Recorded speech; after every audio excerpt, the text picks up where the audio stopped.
Hello, welcome to my YouTube channel physics by Sagar Auri. बच्चों, एक बार फिर से आप सभी का स्वागत है। लेक्चर के अगले क्रम में हम लोग पहुंचते हैं। टॉपिक का नाम है चैप्टर 3 कंटिन्यू है, current electricity temperature dependence of resistivity. तो हिंदी में इसको पढ़ना चाहें तो प्रतिरोधकता की ताप पर निर्भरता। मतलब हम डिपेंडेंसी किसकी पढ़ रहे हैं? रेजिस्टिविटी की। किस पर डिपेंडेंसी है? टेम्परेचर पर। तो रेजिस्टिविटी के बारे में आप पढ़ चुके हैं। इसी को अदर वर्ड में स्पेसिफिक रेजिस्टेंस भी बोलते हैं। ये होता क्या है? Denoted by rho equal to R A upon L, we have study, and rho equal to 1 upon sigma, where sigma conductivity of material. तो ये सिस्टम्स हम लोग पढ़ चुके हैं। और इन चीज़ों का स्टडी करने के लिए हमें ज़रूरत पड़ती है 3-4 प्रकार के मटेरियल्स की। वो 3-4 प्रकार के मटेरियल्स क्या होते हैं जनरली आप पढ़ चुके हैं। कंडक्टर्स होते हैं। क्या होते हैं बच्चों? कंडक्टर्स। और दूसरे प्रकार के हम पढ़े जैसे एलॉय। एलॉय मतलब एक प्रकार से ये होते हैं। फिर हम लोग पढ़ते हैं सेमीकंडक्टर्स। सेमीकंडक्टर्स। फिर हम लोग आगे बढ़ते हैं तो इंसुलेटर आ जाते हैं। इंसुलेटर्स, जैसा कि आप लोग ये देख पा रहे हैं। तो इस प्रकार के लगभग इस टाइप के मटेरियल्स पाए जाते हैं जिनका हम स्टडी करते हैं। कंडक्टर्स हैं, एलॉय हैं, सेमीकंडक्टर्स हैं, इंसुलेटर्स हैं। ये सारे के सारे टेम्परेचर पर किसी न किसी प्रकार से डिपेंड करते हैं। इन सारे जितने भी मटेरियल्स हैं, इन मटेरियल्स की जो रेजिस्टिविटी है वो किसी न किसी प्रकार से टेम्परेचर पर डिपेंड होती है। तो इन चारों के बारे में हमें थोड़ा सा स्टडी करनी है कि किसकी रेजिस्टिविटी कितनी होती है। किसकी रेजिस्टिविटी कितनी होती है वैसे तो मैं बता सकता हूँ, ठीक है, लेकिन आपको एक एनसीईआरटी बुक में एक टेबल दी है, उसके अकॉर्डिंग आप स्टडी करेंगे तो ज़्यादा बेस्ट कर पाएंगे। तो जो कंडक्टर्स होते हैं इनकी जो रेजिस्टिविटी होती है वो क्या होती है? कम ही होती है। अच्छा, जो एलॉय होते हैं इनकी रेजिस्टिविटी थोड़ी सी ज़्यादा होती है, मतलब मोर देन कंडक्टर्स होती है। इनकी रेजिस्टिविटी थोड़ी सी और ज़्यादा होती है कंपैरिजन टू बोथ। और इनकी रेजिस्टिविटी वेरी वेरी हाई होती है। तो रेजिस्टिविटी सबसे कम, उससे ज़्यादा, और ज़्यादा, बहुत ज़्यादा, इस प्रकार से होती है। तो इन सब का स्टडी करने के लिए वी विल सजेस्ट टेबल्स। तो आप लोग अपनी एनसीईआरटी फिजिक्स में देख सकते हैं 102 102 पेज नंबर पर एक पूरा टेबल्स बना हुआ है। यहाँ मटेरियल्स के नाम दिए गए हैं, रेजिस्टिविटी दी गई है, यहाँ पर इसका एक टेम्परेचर कॉफिशिएंट है। अभी मैं आप लोगों को उससे परिचित कराने वाला हूँ। तो इसको आप 102 पेज पर जरूर देखिएगा, इससे आपको पता चल जाएगा कि क्या क्या सिस्टम्स हैं। स्टार्टिंग में आपको कंडक्टर्स दिए हैं, बीच में थोड़े से एलॉय दिए हैं, फिर सेमीकंडक्टर्स दिए हैं, फिर आपके इंसुलेटर्स दिए हैं। तो इनका टेम्परेचर डिपेंडेंसी आप लोग देख रहे हैं। तो ये देखिए, तो हम लोग एक फॉर्मूले पर चलते हैं कि जो मटेरियल्स होते हैं, खासतौर से हम अगर बात करें कंडक्टर्स की बात करें या मेटल्स की बात करते हैं, जनरली जो कंडक्टर्स होते हैं या मेटल्स होते हैं या मटेरियल्स होते हैं, उनकी रेजिस्टिविटी इस प्रकार से डिपेंड होती है। Rho T equal to rho 0 1 plus alpha T minus T. ये आपका एक इक्वेशन 1 है। तो जनरली जो मटेरियल्स होते हैं अप्रॉक्सिमली उन मटेरियल्स की जो रेजिस्टिविटी होती है, रेजिस्टिविटी मीन समझ रहे हैं, हिंदी मीडियम वाले बच्चे ध्यान देंगे, प्रतिरोधकता है, बेसिस प्रतिरोध कहते हैं इसको। तो इनकी जो रेजिस्टिविटी होती है वो इस प्रकार से डिपेंड होती है। इसमें कौन चीज क्या है? तो वेयर, कौन चीज क्या है? जहां, जिसको कहते हैं वेयर। तो इसमें रो 0 रेजिस्टिविटी एट T0 टेम्परेचर। जब टेम्परेचर T0 है तो उस समय जो रेजिस्टिविटी होगी वो रो 0 या रो 0 कहलाएगी, ठीक है। और ये रो T क्या है? रेजिस्टिविटी एट टेम्परेचर टी, ये वाला। जब टेम्परेचर मटेरियल का टेम्परेचर टी है तो उस समय जो रेजिस्टिविटी को हम काउंट करेंगे वो रो टी कहलाएगी। तो ये हो गया, ये हो गया, बचा कौन, अल्फा। हेयर अल्फा, अल्फा क्या है यहाँ पर, ये temperature coefficient of the material, ये है टेम्परेचर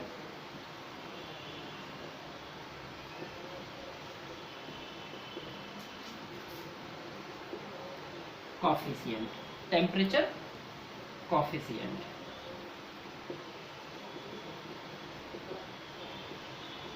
तो आप लोग यहाँ पर ध्यान देंगे, ये टेम्परेचर कॉफिशिएंट है, तो इस फॉर्मूले को आप लोग याद कर सकते हो। लेकिन प्रॉब्लम यहाँ पर ये आती है कि ये फॉर्मूला आ कहाँ से गया। अगर मान लेते हैं हमें याद ही करना है तो फिर समझने वाली बात कहाँ रहेगी। तो आपको हम थोड़ा सा बैक में ले चलते हैं, हाई स्कूल स्टैंडर्ड पर ले चलते हैं। आपने देखा होगा कि जब हम टेम्परेचर बढ़ाते हैं तो जो मटेरियल्स होते हैं, किसी का लेंथ बढ़ जाती है, किसी का एरिया बढ़ जाता है, किसी का वॉल्यूम बढ़ जाता है ना। तो वो आपने एक्सपेंशन पढ़े होंगे, थ्री टाइप एक्सपेंशन, प्रसार पढ़े होंगे, एक लीनियर एक्सपेंशन, एक एरियल एक्सपेंशन, एक वॉल्यूम एक्सपेंशन, मतलब रेखीय प्रसार, क्षेत्रीय प्रसार, आयतन प्रसार। तो जनरली आपको वहाँ से याद होगा linear coefficient of linear expansion, आपको याद होगा अगर हाई स्कूल से, तो ये होता था delta L upon L into delta T. ठीक है, तो सपोज करिए इसको हम ऐसा भी लिख सकते हैं, डेल्टा एल मान लेते हैं final length minus initial length upon final temperature minus initial temperature.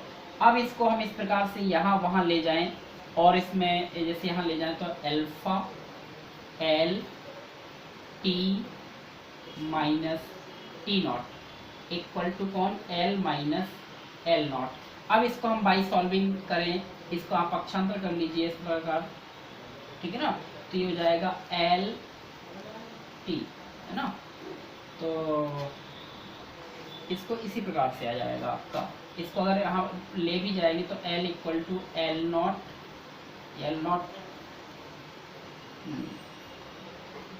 एक इनिशियल ये है, सॉरी इनिशियल ये है ना। तो ये हो जाएगा आपका, हाँ, L not one plus alpha T minus T not.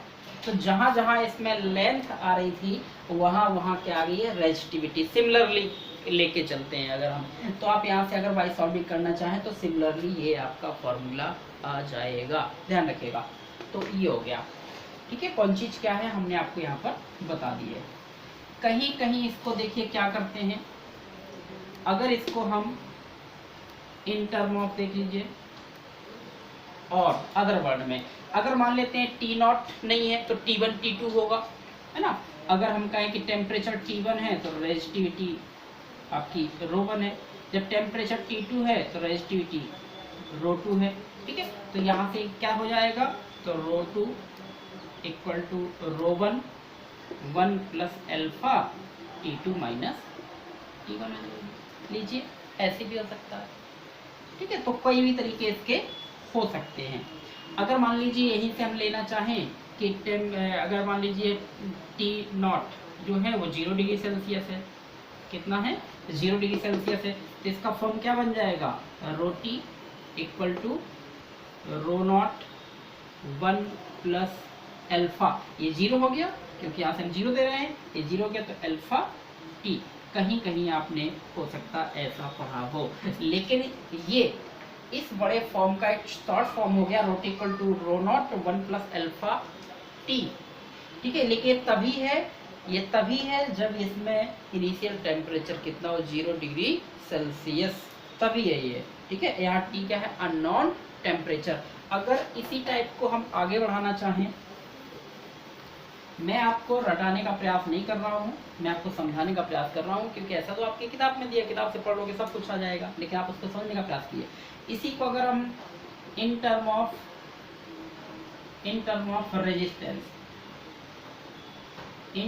Resistance प्रतिरोध के टर्म में क्या हो जाएगा, आर टी, जहाँ आर रोटी था, are T equal to R0, ठीक है। और यहाँ से अगर लेना चाहें तो 1 प्लस एल्फा, तो जहाँ रो टी था वहाँ आर टी हो गया, जहाँ रो जीरो था आर जीरो, तो R T equal to R not one plus alpha T. R T T temperature पर रेजिस्टेंस, जीरो टेम्परेचर पर resistance, alpha coefficient of temperature, coefficient हो गया इसका रेजिस्टेंस का। ठीक है, तो ये भी हो सकता है एट 100 डिग्री सेल्सियस पर, तो टी की जगह कितना हो जाएगा, ये टी पर था, ये 100 पर, आर नॉट 1 प्लस एल्फा, और टी की जगह कितना रखने वाले हैं 100 लीजिए। ये भी अगला इक्वेशन हो गया, इसको थर्ड मान लीजिए और इसको फोर्थ। हम थोड़ा सा डीपली चले गए हैं, डीपली चले गए हैं, ये हो जाएगा ठीक है 800 डिग्री। तो अगर इन दोनों देखिए यहाँ से भी आप अल्फा को सॉल्व कर लीजिए, इसको यहाँ पक्षांतर कर लीजिए, पहले अंदर मल्टीप्लाई, फिर इसको यहाँ ट्रांसफर कर लीजिए, ऐसे इसको अंदर मल्टीप्लाई, फिर इसको ट्रांसफर करके ओनली अल्फा, यहाँ से अल्फा निकालिए, यहाँ से अल्फा निकालिए, दोनों अल्फा को क्या कर सकते हैं, इक्वल कर सकते हो, है ना। तो by solving from equation third and fourth, अगर हम 3 और 4 से ले लें तो हमें यहाँ से दोनों के अल्फा इक्वल कर देंगे, तो हमें अननोन टेम्परेचर मिल जाएगा, अननोन टेम्परेचर मिल जाएगा by solving R T minus R zero upon R 100 minus R zero गुणे 100 डिग्री सेल्सियस। वेयर समझ लीजिए, ये अननोन टेम्परेचर फाइंड करना है, किसी मटेरियल का क्या फाइंड करना है, अननोन टेम्परेचर। ये सब क्या है, जब टेम्परेचर 0 डिग्री सेल्सियस हो उस समय जो रेजिस्टेंस है वो आर जीरो, जब टेम्परेचर अननोन है उस समय रेजिस्टेंस है आर टी, जब टेम्परेचर 100 डिग्री सेल्सियस है उस समय रेजिस्टेंस है आर 100। तो आपको R not, R T, R 100 की वैल्यू मिल जाएंगी, तो उसका आप अननोन टेम्परेचर फाइंड कर सकते हो। इसका एक न्यूमेरिकल्स आपकी इस बुक्स में दिया है, तो उम्मीद है आप इसको लगा लेंगे। तो एग्जाम्पल्स का नाम है आपका 3.4, एग्जाम्पल्स है कौन सा 3.4। सिमिलरली इसी प्रकार से आप 3.3, इन दोनों एग्जाम्पल्स को अपनी बुक से ज़रूर लगाइएगा। अब हम लौटते हैं अपने फंडामेंटल टॉपिक पर, जो हमारा टॉपिक चल रहा है, फिर से हम वहीं लौटते हैं। ये तो आपको एक प्लेबैक में इसका डिस्क्रिप्शन दे दिया है, तो इस फॉर्मूलों को जरूर याद कर लीजिएगा। देखिए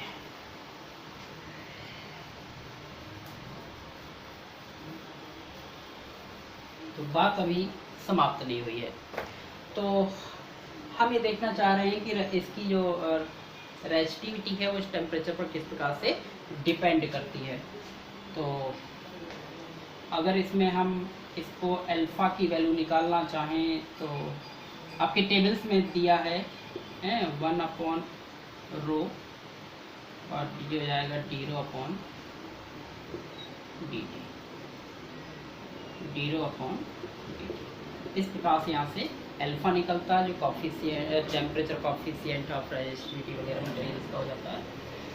तो देखें, अब हम लोग थोड़ा सा चलते हैं एक फॉर्मूले पर।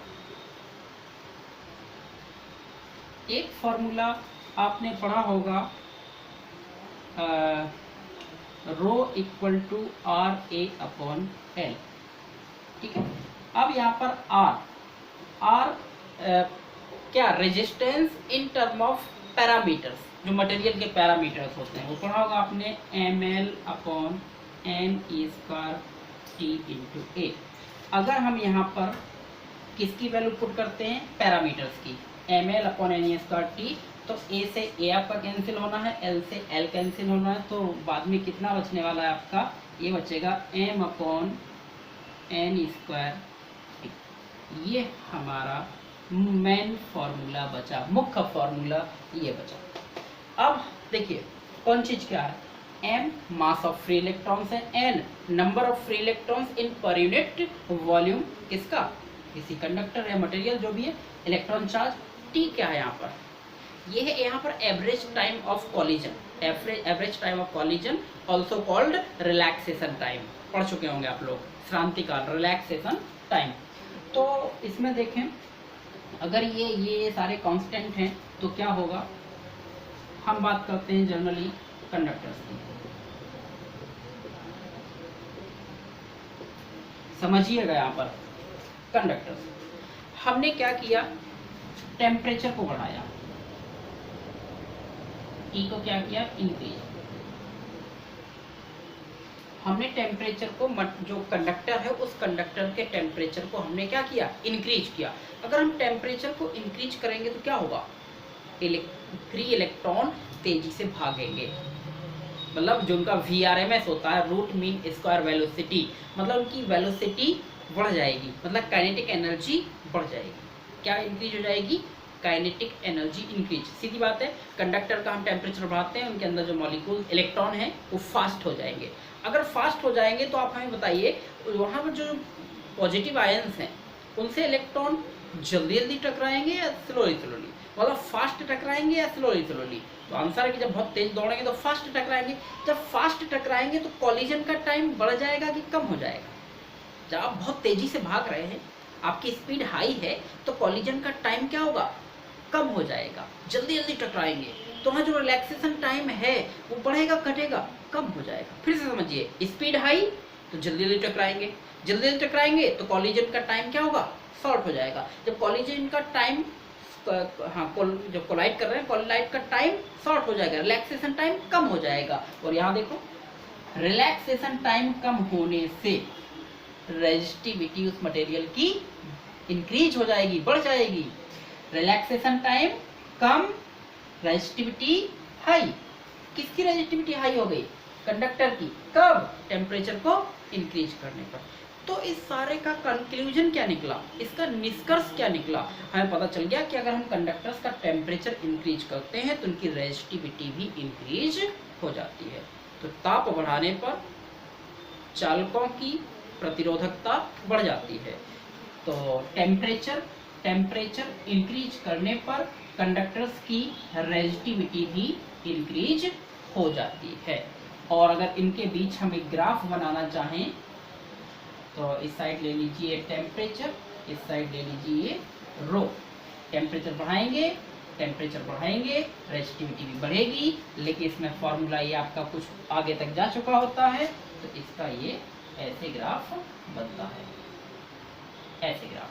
तो इस टाइप का अगर ग्राफ आपको मिलता है तो किसका ग्राफ होगा, कंडक्टर्स के लिए रेजिस्टिविटी और टेम्परेचर। तो ये आपका हो गया।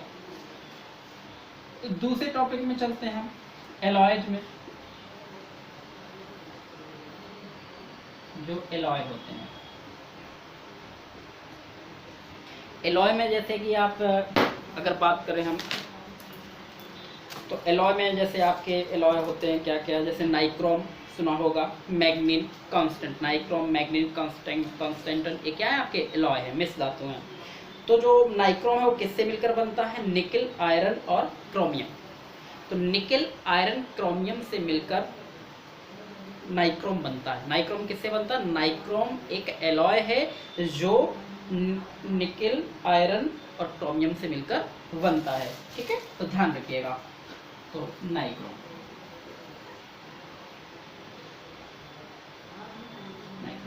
अब इन चीजों का क्या करते हैं हम, इन चीजों का भी आपको ध्यान रखना है कि टेम्परेचर अगर हम बढ़ाएंगे, टेम्परेचर को इंक्रीज करेंगे तो इनकी रेजिस्टिविटी भी तो इंक्रीज होती है, लेकिन बहुत ही कम। क्यों, क्योंकि जो इनका अल्फा है,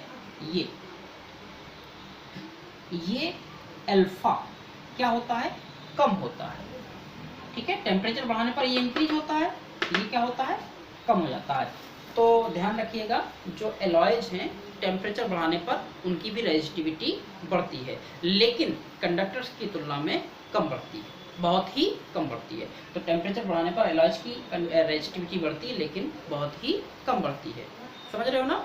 हाँ, इसके प्रॉपर्टी के कारण, क्यों, क्योंकि इसका अल्फा क्या हो जाता है, अल्फा लेस हो जाता है।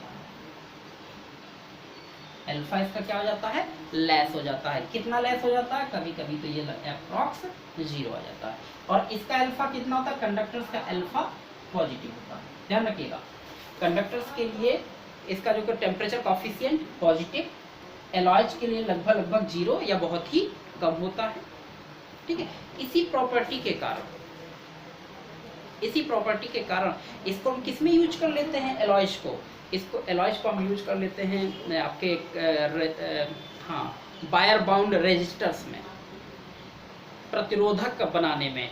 तार, वायर के रेजिस्टर्स बनाने में, वायर के प्रतिरोधक बनाने में हम एलॉयज का इस्तेमाल कर लेते हैं। क्यों? क्योंकि अगर आप टेम्परेचर बढ़ाएंगे तो उसी रेशियो में इसकी रेजिस्टिविटी नहीं बढ़ेगी। रेजिस्टिविटी नहीं बढ़ेगी इसका मतलब है ये मेल्ट जल्दी नहीं होगा, जल्दी गलेगा नहीं। कंडक्टर्स को बनाते तो टेम्परेचर इंक्रीज होता, वो मेल्ट होने लगता, वेपराइज्ड हो जाता, लेकिन ऐसी क्वालिटी इनमें नहीं है, इसलिए इनको हम इसलिए जैसे आप वहाँ पर चलते हैं, थोड़ा सा आपको लेके चलें, हीटर देखा होगा आपने। हीटर की जो कॉइल होती है वो किसकी बनी होती है? हीटर की कॉइल नाइक्रोम की बनी होती है।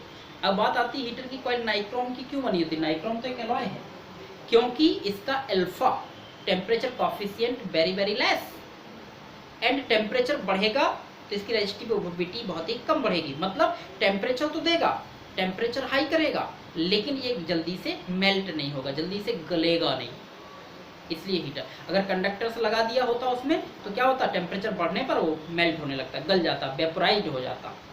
ठीक है, इसलिए इसके एलॉयज के हम ये हीटर्स में यूज कर लेते हैं, प्रेस में भी इसका यूज कर लेते हैं, और रजिस्टर्स बनाने में यूज कर लेते हैं। ये अलग से क्वेश्चन पूछे जाते हैं एक एक नंबर में अलग से, तो आपको ये कॉन्सेप्टों को क्लियर करना ही करना है। अब हम बात करते हैं सेमीकंडक्टर्स पर।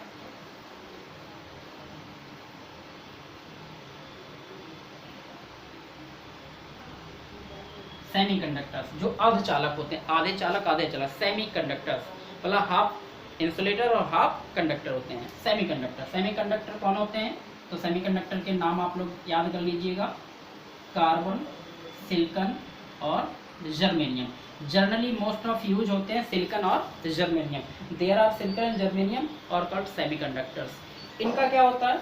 इनका अल्फा नेगेटिव होता है, कंपटीशन तक में पूछा गया है। इनका टेम्परेचर कॉफिशिएंट कैसा होता है? नेगेटिव होता है। समझ रहे हो ना? नेगेटिव मतलब ये पॉजिटिव और ये नेगेटिव। कंडक्टर्स का अल्फा पॉजिटिव और सेमीकंडक्टर्स का अल्फा नेगेटिव, तो क्या होगा? अपोजिट काम करते हैं। उसका रीजन और ये है कि ये इस पर डिपेंड नहीं होते हैं, बल्कि किस पर डिपेंड होने लगते हैं? यहाँ पर ये डिपेंड होने लगते हैं सेमीकंडक्टर्स में number of free electrons in per unit volume. अब हमने क्या किया? टेम्परेचर को बढ़ाया तो क्या होगा? नंबर ऑफ फ्री इलेक्ट्रॉन्स बढ़ जाते हैं। टेम्परेचर बढ़ाया, सेमीकंडक्टर्स के नंबर ऑफ फ्री इलेक्ट्रॉन्स बढ़ गए, और नंबर ऑफ फ्री इलेक्ट्रॉन्स बढ़ेंगे तो उसकी रेजिस्टिविटी क्या हो जाएगी? कम हो जाएगी। क्या हो जाएगी? कम। तो टेम्परेचर बढ़ाया, उनकी रेजिस्टिविटी कम हो गई। तो हमने क्या सीख लिया इधर? यहाँ पर हमें एक चीज सीख ली है कि अगर हम सेमीकंडक्टर्स का टेम्परेचर बढ़ाते हैं तो उनकी रेजिस्टिविटी कम हो जाती है। क्या? सेमीकंडक्टर्स का टेम्परेचर इंक्रीज करने पर उनकी रेजिस्टिविटी कम हो जाती है। रेजिस्टिविटी कम हो गई, इसका मतलब कंडक्टिविटी हाई हो गई। क्यों? क्योंकि the reciprocal of resistivity is called conductivity. ये ऑलरेडी आप पढ़ चुके हैं। ठीक है, तो ये चीज़ें हो गई। और अल्फा इंसुलेटर के लिए कोई जिक्र ही नहीं है। तो उम्मीद है कि इस कॉन्सेप्ट से आपको ये सारी चीज़ें समझ में आ गई होंगी।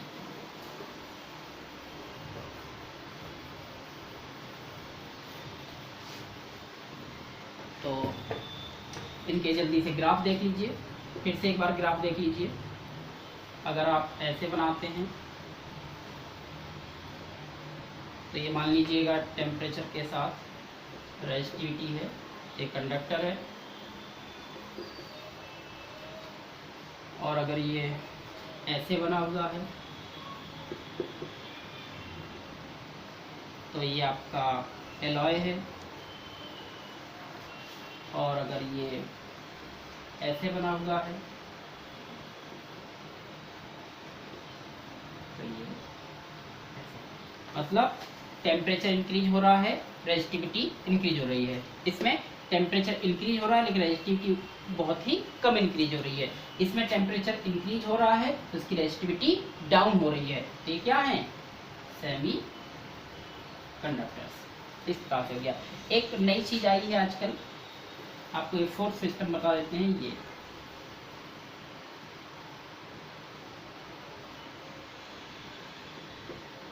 देखिए, एक सुपर कंडक्टर्स आ गए हैं। इस पे बहुत ही अभी स्टडी चल रही है। जिस दिन ये खोज पूर्ण हो जाएगी, उस दिन लाइट की जो समस्या है वो एकदम से खत्म हो जाएगी। क्यों? क्योंकि फिर हम लाइट को स्टोर कर सकते कई महीनों सालों तक। लेकिन अभी लाइट हमारी डेली बनती है, डेली यूज होती है, उसको स्टोर नहीं कर पाते। क्यों? अगर स्टोर करते हैं तो रजिस्टर्स से उसकी इलेक्ट्रिसिटी को खा जाते हैं। तो सेमीकंडक्टर्स क्या होते हैं कि कुछ मटेरियल्स ऐसे होते हैं जिनका हम टेम्परेचर डाउन करते जाए, रेजिस्टिविटी भी डाउन होती जा रही है। Temperature down, resistivity down. एक निश्चित टेम्परेचर पर उनकी रेजिस्टिविटी एकदम से जीरो हो जाती है। जब रेजिस्टिविटी एकदम जीरो मतलब कोई रेजिस्टेंस नहीं, रेजिस्टिविटी खत्म हो गई, तो निश्चित है कि उसको कोई भी डिस्ट्रॉय नहीं करेगा। ठीक है, तो जिस टेम्परेचर पर उनकी रेजिस्टिविटी जीरो हो जाती है उसको हम क्रिटिकल टेम्परेचर कहते हैं। और ऐसे मटेरियल्स को हम सुपर कंडक्टर्स कहते हैं। तो सुपर कंडक्टर्स क्या हैं? सुपर कंडक्टर्स क्या हैं? जिसकी एक निश्चित टेम्परेचर पर रेजिस्टिविटी जीरो हो जाती है, और रेजिस्टिविटी जीरो होने पर उसको हमने क्या कह दिया? सुपर कंडक्टर्स कहते हैं, क्योंकि कोई भी लॉस नहीं होता है। और उनका ग्राफ इस टाइप से होता है। ठीक है, super conductors, this is super conductors. ठीक है, तो इस प्रकार से आपने ये पढ़ लिया है। तो आप लोग इसमें अपने ग्राफ भी देख लेंगे, टेबल भी देख लेंगे, और इसमें कौन कौन से क्वेश्चंस बनते हैं उसको भी आप लोग देख लेंगे। और इतना आप लोग तैयार कर लीजिए, बुक्स की हेल्प ले लीजिए। तो जो हमने समझाया है इसको समझने के बाद अगर आप बुक्स से तैयार करते हैं तो आप थ्योरी भी बना पाएंगे और समझ भी पाएंगे। आप लोग चैनल को लाइक ज़रूर करिएगा। Thank you for watching.